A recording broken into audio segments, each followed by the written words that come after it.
नमस्ते दोस्तों। झूठ, धोखा, ठगी, मक्कारी, ये सब अपने देश में ऐसा एडवेंचर है जो अक्सर देखने को मिलता है। उत्तर प्रदेश एसटीएफ ने 2 दिन पहले ऐसा ही एक ठग और अरेस्ट किया है जिसको चैलेंज लेने का शौक है। अयोध्या का अनूप चौधरी जो पकड़ा गया है उसके कई रूप थे। अपनी फिल्म में ये कई रोल एक साथ कर रहा था। कभी नेता बन जाता था, कभी रेलवे अधिकारी बन जाता था, कभी किसी को टेंडर दिलाने के बहाने फंसा लेता था, तो कभी अयोध्या में वीआईपी दर्शन कराने के बहाने ठग लेता था।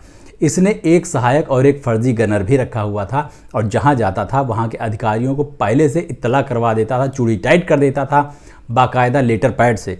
फिर वहां वीआईपी ट्रीटमेंट लेता था। बढ़िया ठहरने की व्यवस्था, एकदम रंगारंग इंतजाम और चाक चौबंद व्यवस्था। और क्या चाहिए ज़िंदगी में। हज़ारों लोगों से करोड़ों रुपए ठगने के बाद एसटीएफ ने पकड़ लिया। और इसी साल मार्च में गुजरात का एक ठग किरण पटेल जम्मू कश्मीर में पकड़ा गया था। वहां 4 महीने से वीआईपी बना हुआ सब अधिकारियों को नचा रहा था। पीएमओ का विजिटिंग कार्ड और यूएसए की पीएचडी की डिग्री दिखाकर बुलेट प्रूफ गाड़ी में घूम रहा था।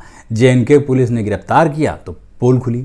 ऐसे ठग हर महीने 2 महीने पर पकड़े जाते हैं। कहीं एसपी बनकर जा रहे हैं, कहीं एनआईए अधिकारी बनकर, कहीं सीबीआई अधिकारी बनकर वीआईपी प्रोटोकॉल का फ़ायदा उठा रहे हैं। ये सब तो वो ठग हैं जो स्पष्टली ठग हैं और पकड़ लिए जाते हैं।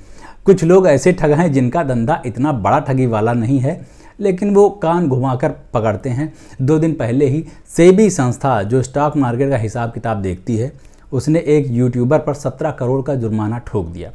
हम बैठ के सोच रहे हैं कि यहाँ यूट्यूब हमारे घर के किराए भर का पैसा नहीं दे रहा है और लोगों को 17 करोड़ का जुर्माना भरना पड़ रहा है इसकी वजह से। इतने व्यूज़ हमको भी चाहिए।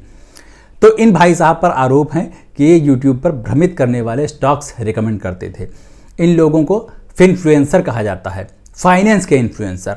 सेबी की निगाह इन लोगों पर टेढ़ी हो गई है।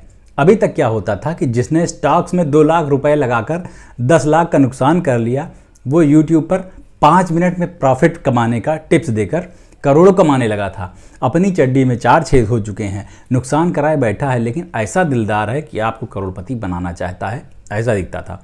ये लोग ऐसी लच्छेदार भाषा बोलते और सपने दिखाते हैं कि मैं आपको 20s में 30s में ही रिटायर करना चाहता हूँ। इतना पैसा कमा डालो कि बकिंघम पैलेस खरीद लो और हो सके तो 2-4 आइलैंड भी खरीद डालो, और खुद का नुकसान किए बैठा है। ऐसे मोटिवेशनल स्पीकर हैं जो खुद डिप्रेशन के शिकार हैं। अपना फ्रस्ट्रेशन मिटाने के लिए यूट्यूब चैनल बनाया और चीख रहे हैं कि आसान है, you can do it. I can't do it bro. हर कोई नहीं कर सकता। सबको ज्ञान परोसने वाले सबसे ज़्यादा अज्ञानी होते हैं, जैसे कि मैं। मेरी बातों को सीरियसली मत लिया करो यार। खैर, तो हम कहाँ थे? ठगों पर।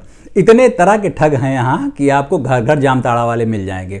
बहुत सारे ठग तो ऐसे हैं जिनको लोग पूजते हैं। वो लोग पर्ची निकालते हैं, भविष्य बताते हैं, चटनी खिलाकर बच्चे पैदा कराते हैं और लोग उनकी पूजा करते हैं। फिर जब एसटीएफ, सीबीआई, एटीएस जैसी संस्था अचानक किसी दिन इनको रंगे हाथ पकड़ लेती है तो आधे लोग चौंक जाते हैं कि छोटी गंगा बोलकर नाले में कुदा दिया। आधे लोग उसकी पूजा करना चालू रखते हैं और कहते हैं कि बापू निर्दोष है। इतने ठगों के बीच में पल रहे हैं हम जैसे दांतों के बीच में जीभ संभल कर रहती है। आईआरसीटीसी से लेकर टेम्पो वाला और सोशल मीडिया इन्फ्लुएंसर से लेकर मंत्री संतरी सब ठगने के लिए मुंह फैलाए बैठे हुए हैं। और आप पूछते हो कि ट्रस्ट इश्यूज़ क्यों है इतने तुम्हारे साथ। अरे भाई साहब, नहीं होता किसी पे भरोसा। कोई 2 मिनट प्यार से बात कर ले तो लगता है कि काटने वाला है। कभी कभी तो ऐसा लगता है कि यहाँ ठगी मेन बिजनेस है और बाकी सारे काम साइड बिजनेस। आपको क्या लगता है कि अपने देश में ठग इतने ज़्यादा एडवेंचरस कैसे हो जाते हैं? बताना ज़रूर कमेंट करके। और ये वाला वीडियो कैसा लगा आपको, ये भी कमेंट करके बताना और लाइक भी कर देना। सुना है इससे वीडियो को बूस्ट मिलता है।